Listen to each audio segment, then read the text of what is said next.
Yang juga jadi sorotan saudara anggota Komisi 8 DPR RI Marwan Dasopang merespon data yang dikeluarkan oleh pemerintah Arab Saudi terkait 40.000 lebih jemaah umroh asal Indonesia yang belum kembali ke tanah air. DPR mengingatkan resiko deportasi bagi jemaah tanpa visa haji resmi.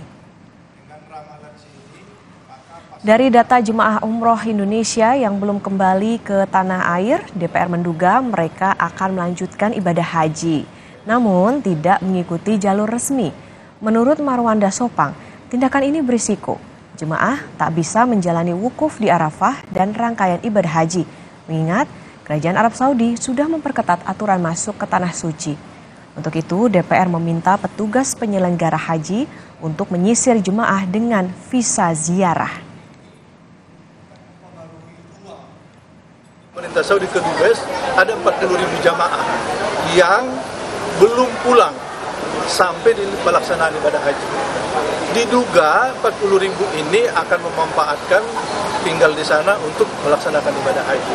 Migrasi menahan orang tidak boleh berangkat, bisa ziarah di bulan-bulan haji, meminta polisi nanti untuk memproses hukum bagi yang tidak punya travel mengajak orang berangkat.